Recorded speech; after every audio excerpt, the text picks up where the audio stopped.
8. Income, Saving, and Investment.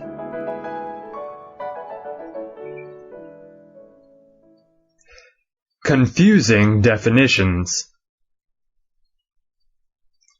Chapter 6, the definition of income, saving, and investment, and Chapter 7, the meaning of saving and investment further considered, are among the most confused that even Keynes ever wrote, and upon their confusions are built some of the major fallacies in the general theory. Let us start with a sentence on page 55. Furthermore, the effective demand is simply the aggregate income or proceeds which the entrepreneurs expect to receive. This is loose writing, loose thinking, or both. Surely the effective demand cannot be what the entrepreneurs expect to receive, but what they do in fact receive. What they expect to receive must be merely what they expect the effective demand to be. This confusion between expectations and realities, as we shall see, runs throughout the general theory. Yet many Keynesians single out his treatment of expectations as Keynes's great contribution to, or even revolution in, economics. This process of bringing anticipations out from between the lines, writes Albert G. Hart, is nowhere more dramatically illustrated than in the work of Keynes. Keynes himself confesses that in his treatise on money, he did not distinguish clearly between expected and realized results. General Theory, page 77. He repeatedly fails to do so also in his General Theory. The aggregate demand function relates various hypothetical quantities of employment to the proceeds which their outputs are expected to yield, and the effective demand is the point on the aggregate demand function which becomes effective because, taken in conjunction with the conditions of supply, it corresponds to the level of employment which maximizes the entrepreneur's expectation of profit. Page 55. Particularly as he has not bothered up to this point to explain some of the leading terms employed, this is as choice a specimen of involution and technical gobbledygook as one is likely to find anywhere. But the general theory is rich in such jewels, and we shall have occasion to examine the multiple facets of many of them before we are through. I spare the reader footnote 2 on page 55, which weaves mathematical equations into already intricate verbal crochet work, but the curious may wish to consult it. We are now ready to proceed to Keynes's definitions, respectively, of income, saving, and investment, and of his reasons for finding saving and investment always equal. But before we do this, I must call attention to Keynes's apology for the considerable confusion, page 61, he caused in his treatise on money by his use of the terms there, and to his confession, page 78, that the exposition in my treatise on money is, of course, very confusing and incomplete. It remains now to examine which is the more confusing, Keynes's exposition and use of the terms in his treatise on money, or his exposition and use of the terms in the general theory. If Keynes gives any simple definition of national income in chapters 6 and 7, I cannot find it. As we shall see, his concept of income seems to be subject to change without notice. I am willing to accept Professor Hansen's word for it that income in the current period is defined by Keynes as equal to current investment plus current consumption expenditures. Saving in the current period is, moreover, defined as equal to current income minus current consumption. Each of these key words, it will be noticed, is here defined in terms of the others. Such definitions are merely circular, and not in themselves enlightening. If we are told that x equals y plus z, then of course we know that y equals x minus z, and that z equals x minus y. Furthermore, if we know that x equals y plus z, and that x also equals y plus w, we know that w equals z. But none of these transpositions or deductions can advance us very much until we have further knowledge of w, x, y, or z. There are two chief questions to be asked concerning the use of terms and their definitions. 1. Is a given term and its definition clear and consistent? 2. Is a given set of terms or definitions more useful or enlightening than a more traditional set or than possible alternatives? Let us now apply these two tests. Amidst the welter of divergent usages of terms, writes Keynes on page 61, it is agreeable to discover one fixed point. So far as I know, everyone has agreed that saving means the excess of income over expenditure on consumption. This definition, while at first sight apparently both simple and clear, ignores the vagueness in both the terms saving and income. Either of these may be conceived in terms of commodities or purely in terms of money, or in terms of a mixture of commodities and money. If an automobile dealer, for example, takes 100 cars from a manufacturer in a given year, and sells only 75 of them, the 25 cars that he has been unable to get rid of may be regarded by some economists as part of his income during that year, and part of his savings during that year. He himself, however, may measure his income and savings purely in terms of his cash position, and regard his unsold cars as a mere misfortune. They will probably be carried on his books at cost or at some other arbitrary valuation, but the dealer will only measure his income and savings in accordance with the money price at which his surplus cars are ultimately unloaded.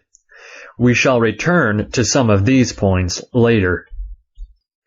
Why savings equals investment.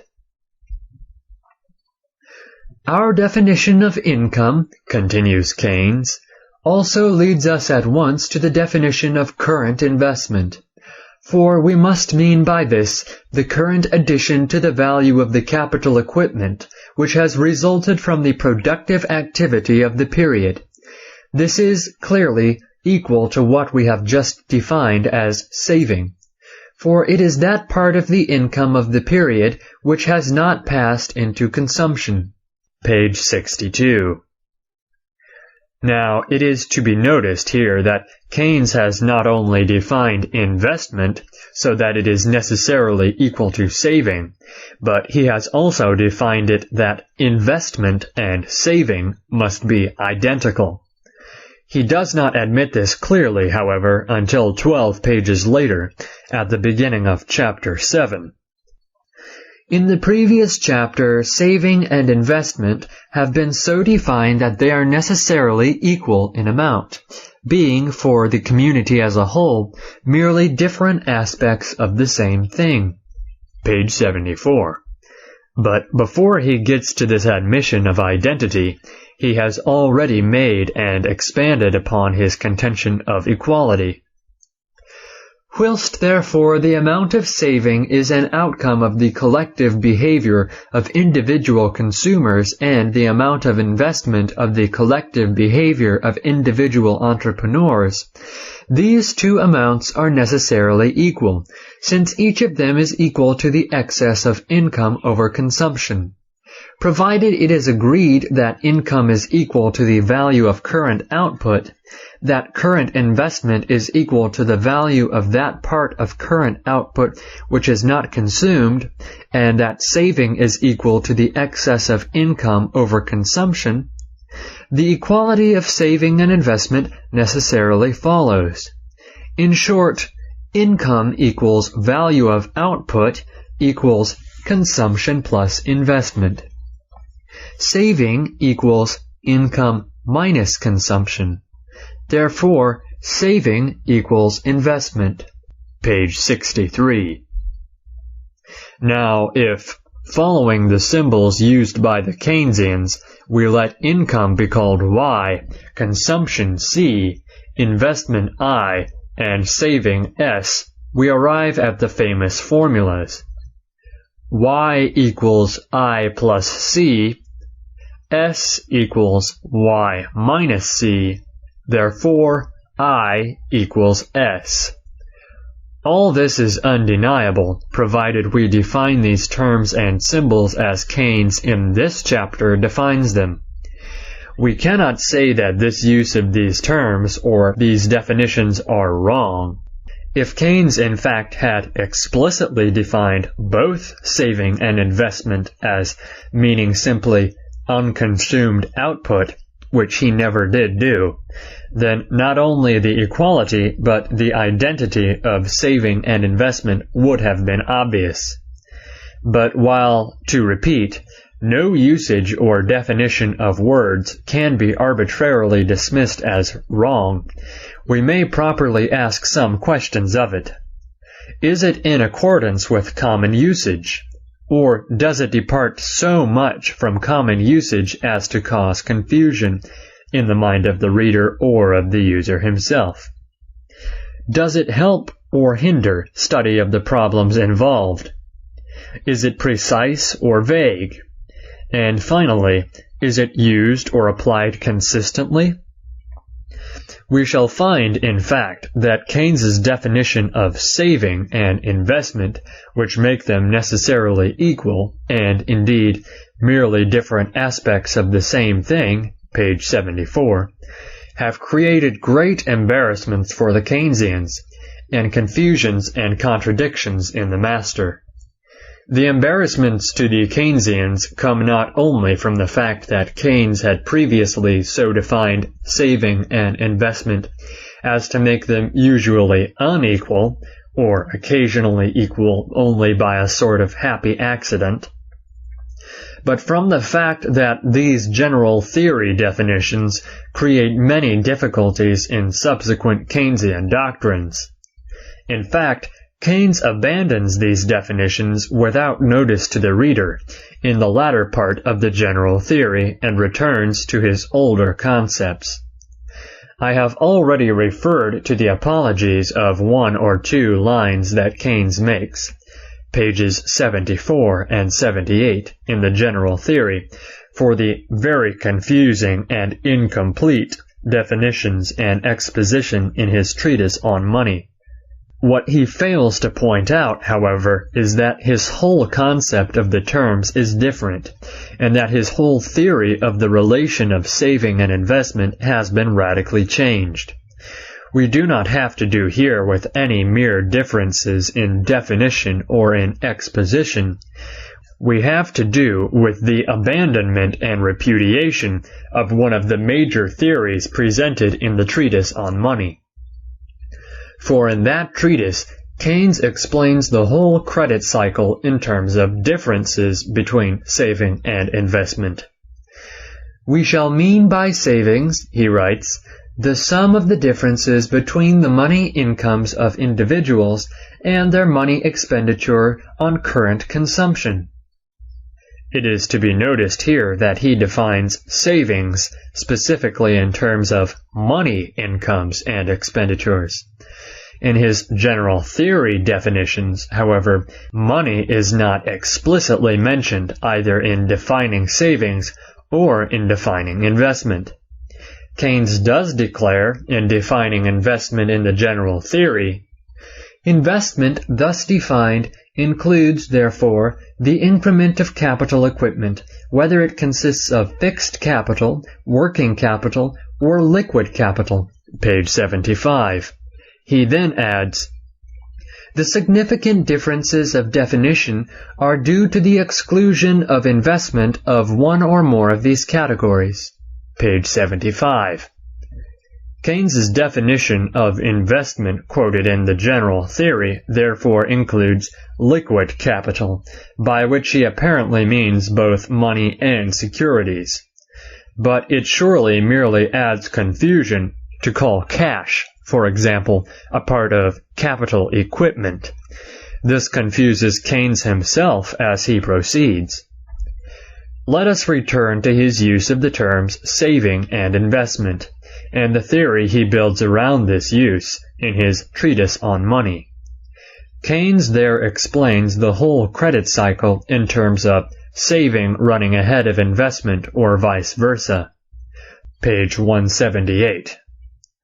On my theory, he writes, it is a large volume of saving which does not lead to a correspondingly large volume of investment, not one which does, which is the root of the trouble.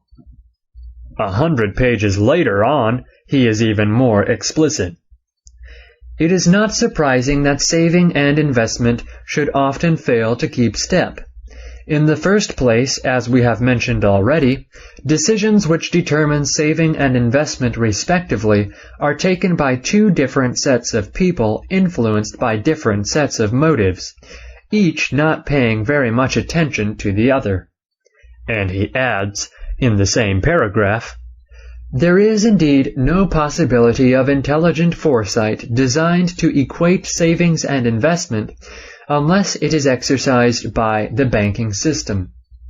And at the end of the chapter, he gives the reader to understand that this difference in effect describes the genesis and life history of the credit cycle. The distinction between saving and investment is, if anything, even more sharply drawn in Chapter 12 of the Treatise on Money. This saving relates to units of money and is the sum of the differences between the money incomes of individuals and their money expenditure in current consumption, and investment relates to units of goods. The object of this chapter is to illustrate further the significance of the distinction between these two savings. Saving is the act of the individual consumer and consists in the negative act of refraining from spending the whole of his current income on consumption. Investment, on the other hand, is the act of the entrepreneur whose function it is to make the decisions which determine the amount of the non-available output, and consists in the positive act of starting or maintaining some process of production, or of withholding liquid goods. It is measured by the net addition to wealth, whether in the form of fixed capital, working capital, or liquid capital. Page 172. It is significant that though Keynes here defines saving explicitly in terms of units of money and investment explicitly in terms of units of goods, he then surreptitiously or absent-mindedly introduces the element of money in investment under the term liquid capital. Small wonder that he himself later found the whole thing very confusing. It may be pointed out here that in the general theory, Keynes constantly uses a word like income without specifying or distinguishing between real income and money income. This leads to constant confusion. And as we shall see, when we do distinguish constantly and clearly between real income and money income, such plausibility as the Keynesian theories may have begins to wear off. His system needs this ambiguity and confusion. Saving as the villain. It will be noticed also that in the very terms of his definitions in the Treatise on Money, Keynes manages to disparage saving while commending investment. The truth is that saving has always been the villain in the Keynesian melodrama. As far back as The Economic Consequences of the Peace, 1920, the book that first brought Keynes into world notice, we find passages like this.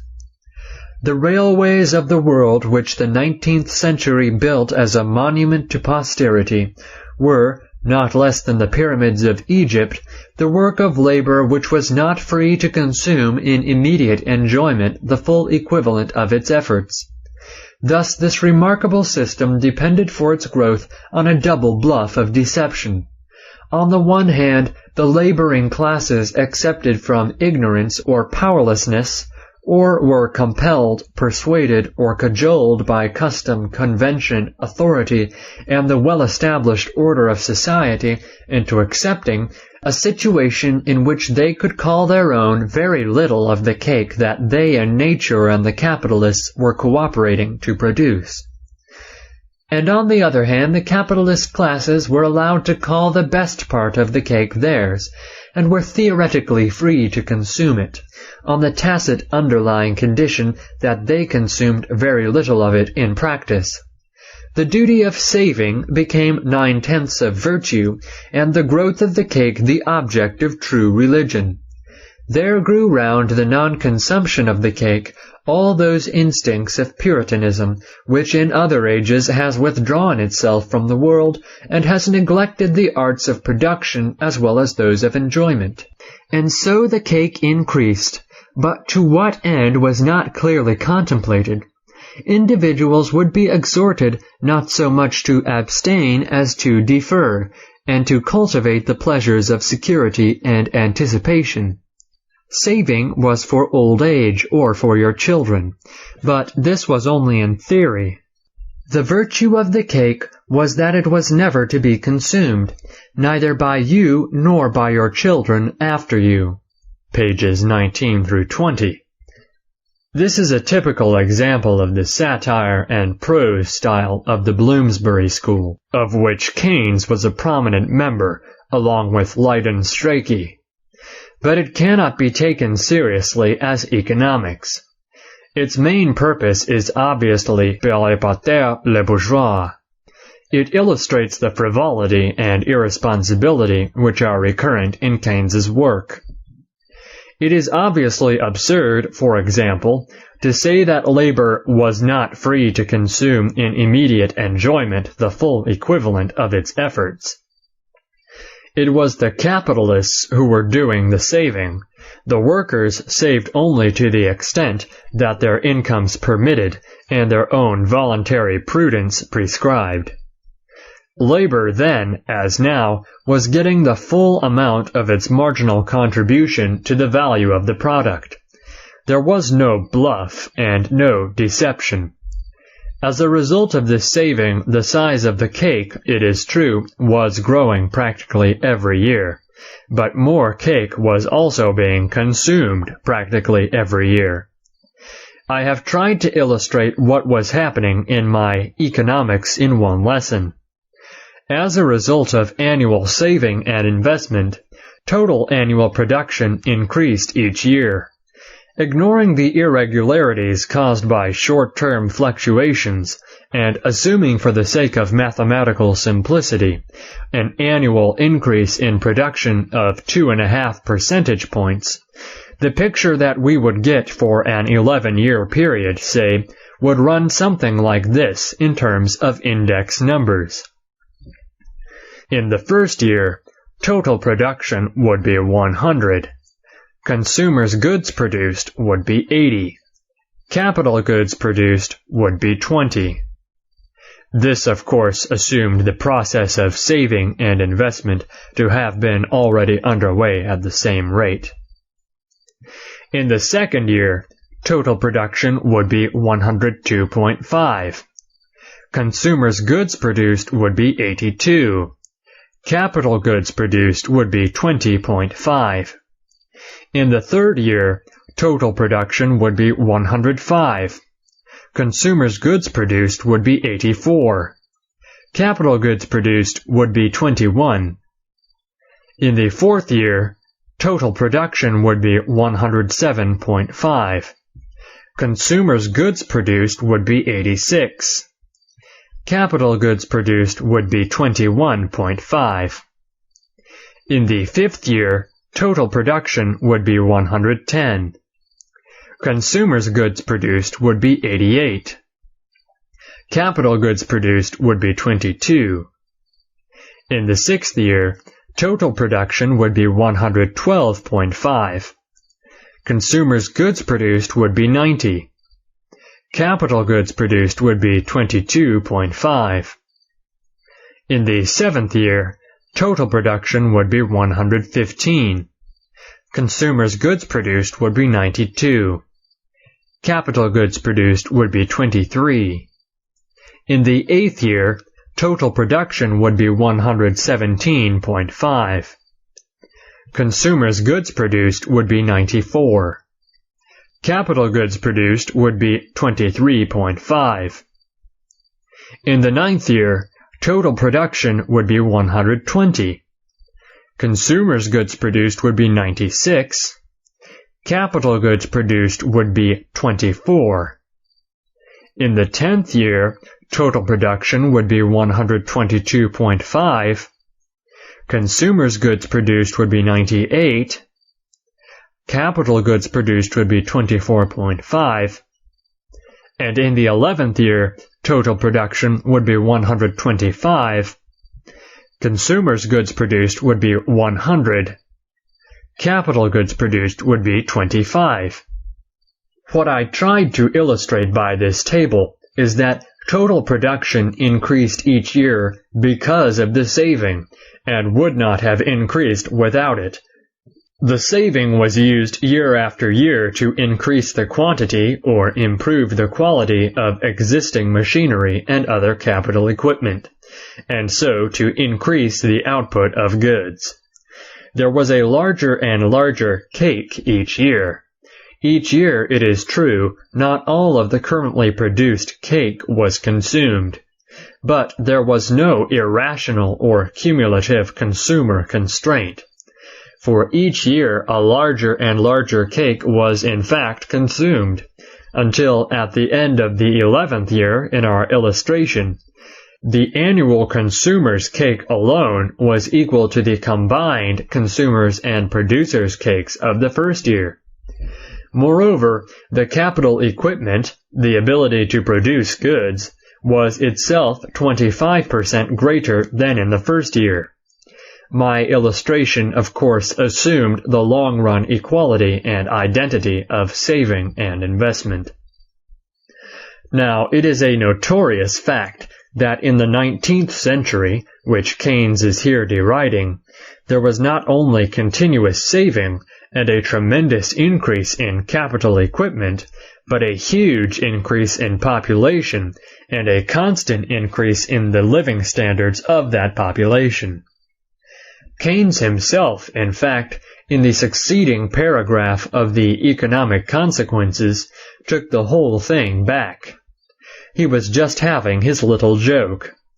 But the problem is to know, even in his treatise on money and in his general theory, when he is just having his little joke and when he is really in earnest.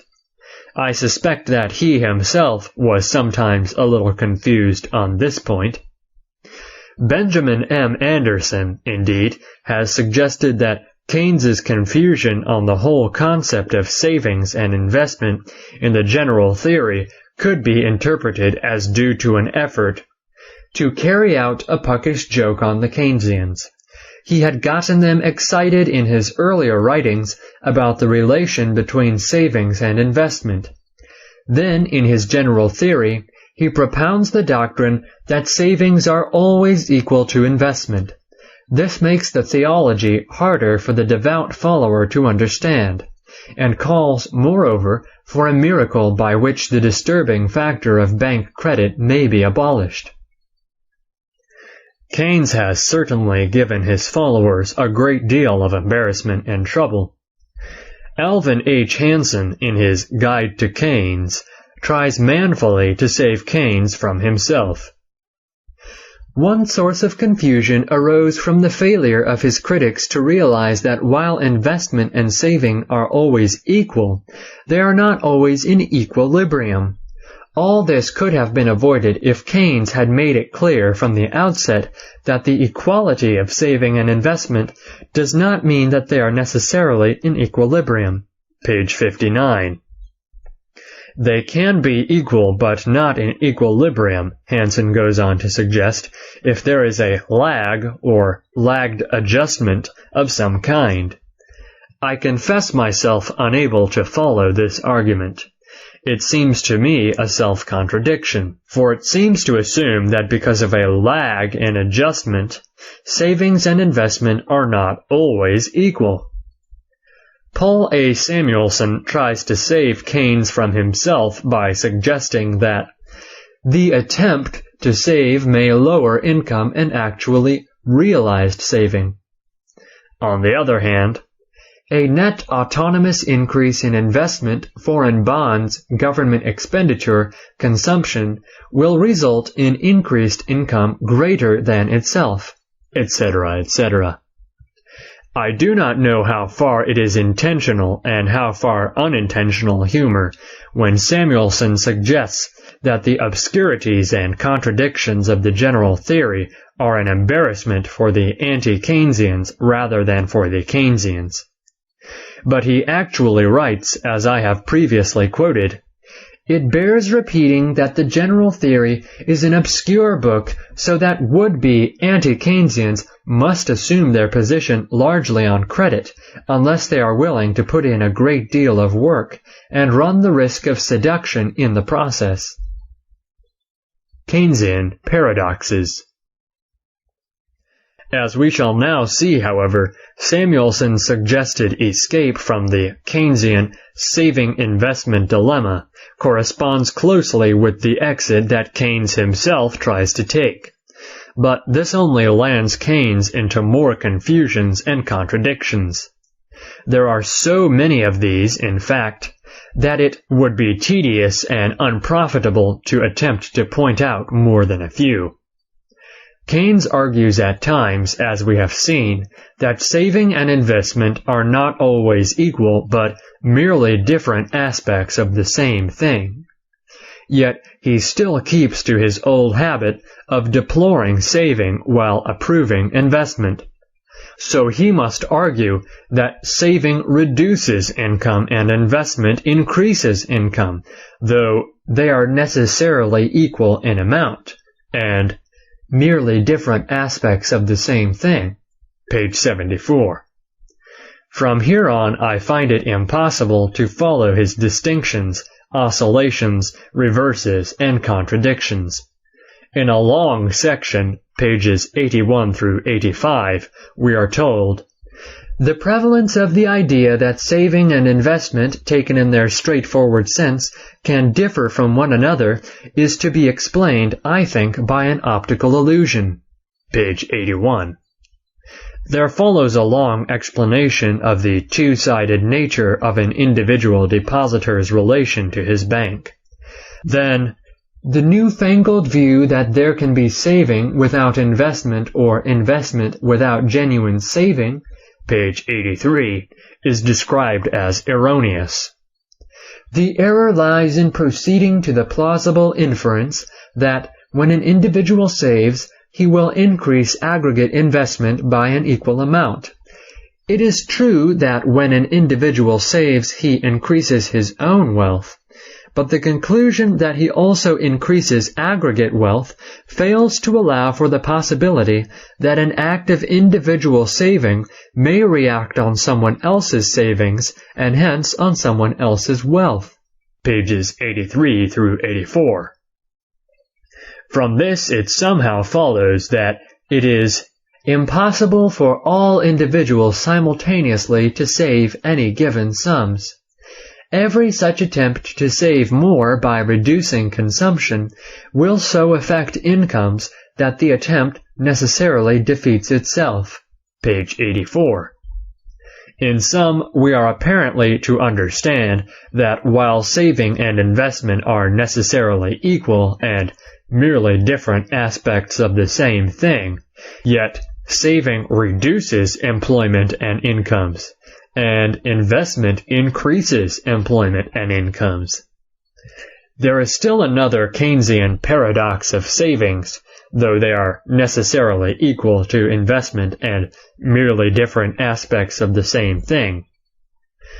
Though an individual whose transactions are small in relation to the market can safely neglect the fact that demand is not a one-sided transaction, it makes nonsense to neglect it when we come to aggregate demand.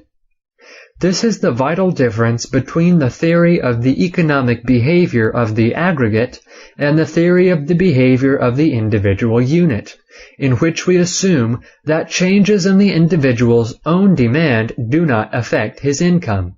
Page 85. The only way in which we can make any sense whatever of this whole otherwise baffling passage is to assume that when Keynes uses the word saving, he is thinking merely of the negative act of not buying consumption goods.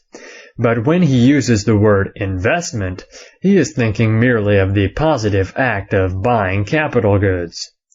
And he falls into this primary error because he forgets his own previous insistence that saving and investment are necessarily equal and merely different aspects of the same thing. He is in fact thinking in each case of only one side of the transaction. Saving equals merely the negative act of not buying consumption goods. Investment equals merely the positive act of buying or making capital goods. Yet these two acts are both parts of the same act. The first is necessary for the second. An analogous thing happens in the realm of consumption goods alone. A man's tastes change, and he switches from chicken to lamb. We don't scold him at one moment for hurting the poultry raisers and praise him at the next for aiding the sheep raisers. We recognize that his purchasing power has gone in one direction rather than another, and that if he had not given up the chicken, he would not have had the money to buy the lamb. Unless a man refrains from spending all his money on consumption goods, i.e., unless he saves, he will not have the funds to buy investment goods, or to lend to others to buy investment goods.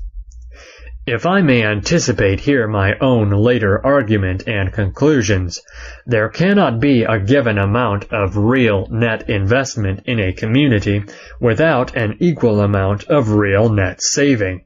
When we are talking in real terms, net saving and net investment are not only equal, but saving is investment. When we are talking in monetary terms, however, the problem is more complicated. In monetary terms, today's saving is not necessarily tomorrow's investment, and today's investment is not necessarily yesterday's saving. But this is because the money supply may have contracted or expanded in the meanwhile. To return to Keynes's reasoning, Keynes has himself become entangled in the sort of naive and one-sided interpretation of the two terms, saving and investment, that so often trips up the man in the street when he talks of economic problems. We get some confirmation of this when Keynes writes, "In the aggregate, the excess of income over consumption, which we call saving, cannot differ from the addition to capital equipment, which we call investment. Saving, in fact, is a mere residual. The decisions to consume and the decisions to invest between them determines incomes." Page 64. Why savings should be a mere residual, whatever that may mean, I cannot say. But the sentence I have put in italics reveals the undercurrent of Keynes's thinking. It is not production that determines incomes. It is not work that determines incomes. It is the decisions to consume and the decisions to invest. It may be hard to imagine Robinson Crusoe as a Keynesian, but if he had been, when he returned to England and the reporters had interviewed him at the pier, the results might have run something like this. "How do you account for your big income when on the island?" the reporters might have asked. "Very simple," Crusoe would have replied. "I decided to consume an awful lot, and what I didn't consume, I decided to invest, and as a result, of course, my income grew and grew." "Wasn't your income determined by what you produced?" one puzzled reporter might have asked. "Produced? Worked?" Robinson Crusoe Keynes would have replied. "What nonsense! We have changed all that." What we have in this sentence, the decisions to consume and the decisions to invest between them determine income, is in fact a typical example of Keynes's inveterate habit of describing causation not only from an arbitrary point but rear-end foremost. It is true, of course, that in economic life, cause and effect are continuous and endlessly recurrent, as in the chain of life. This is the truth expressed paradoxically in Samuel Butler's definition. A hen is only an egg's way of making another egg. Now, this statement is not untrue, philosophically speaking, but it is confusing to common sense. For practical purposes, say for a poultry raiser or someone in the egg business, it is more useful to look at the subject from the hen's point of view. So, while Keynes's method of treating consumption as a cause of production and income cannot be called entirely erroneous, it is certainly misleading, and in fact disastrous as the major premise for public policy.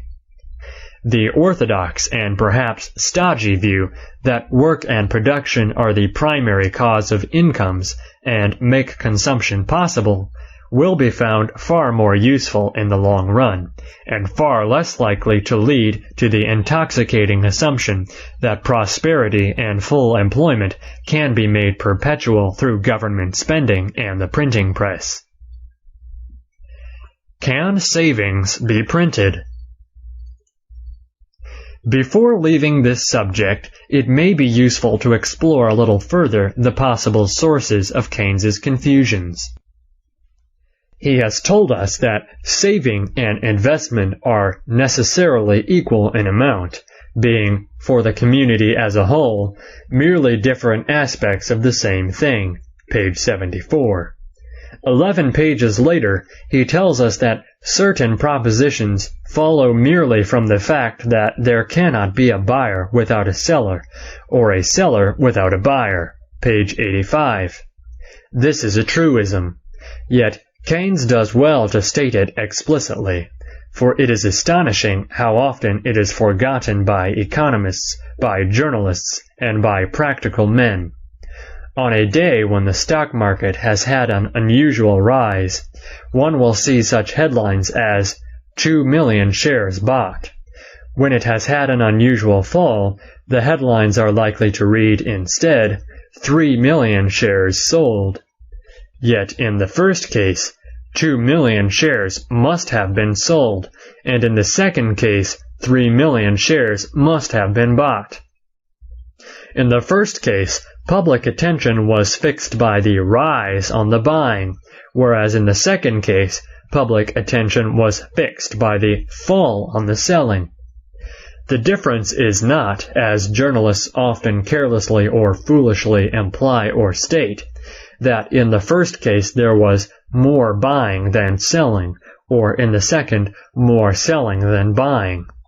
In both cases, buying and selling had to be equal. No doubt there was a difference in the relative urgency of the buying and selling. To put the matter in another and more generalized form, there was a change in the valuation that both buyers and sellers put on shares. A rising market, in other words, is a sign not only that buyers are willing to bid more than on the day before, but that sellers insist on getting more. The converse is true as regards a falling market. If we assume that, in the general theory, Keynes is trying to apply the analogy of selling and buying to saving and investment, the saver being the one who puts aside the cash, and the investor the one who borrows it or uses it to buy raw materials or capital equipment, we encounter certain difficulties.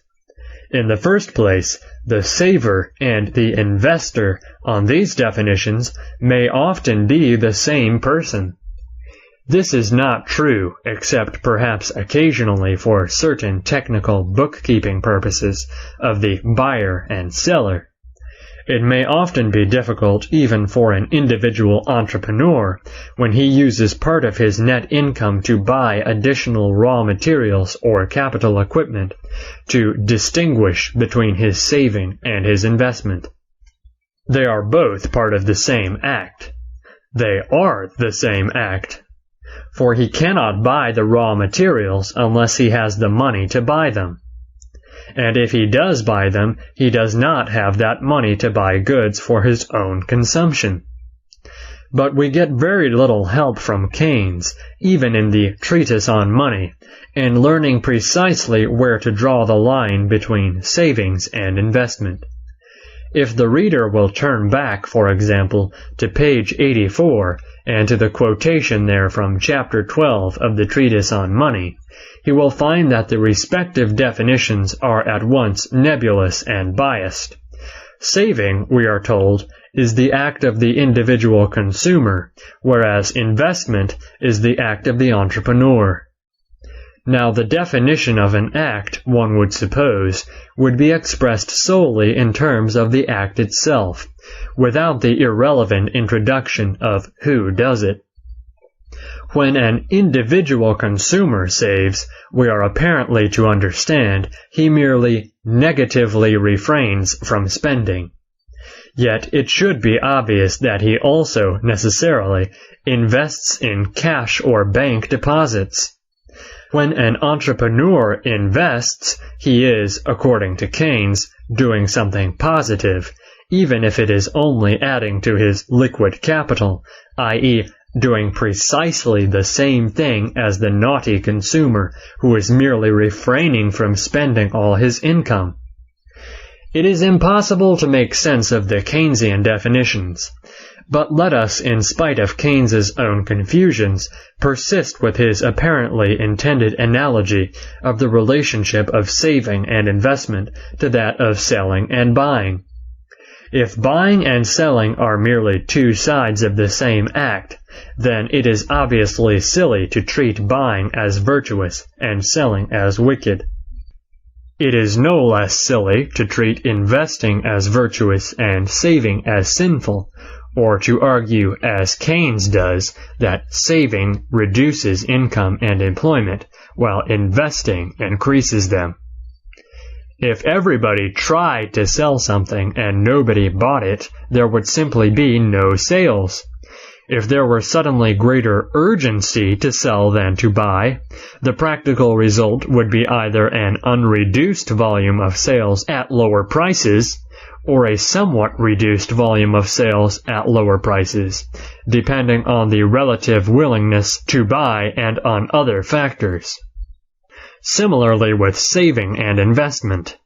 When there is greater relative urgency to save than to invest, then the volume of saving and investment may be lower than formerly. In any case, interest rates will tend to fall. But it does not follow that the decline of the urgency to invest in anything other than cash or short-term securities is wicked, or itself the basic cause of unemployment and depression. It is much more profitable to ask what it is that has caused the decreased urgency to invest. But we are getting ahead of our present point, which has to do chiefly with the conception and definition, respectively, of saving and investment. What are the most useful definitions of saving and investment, respectively? The answer will depend largely on the particular problem which we are trying to clarify or to solve. In certain contexts, there will be no need for distinguishing between them. we may treat them as interchangeable terms, meaning the same thing. This is what Keynes really does in parts of the general theory.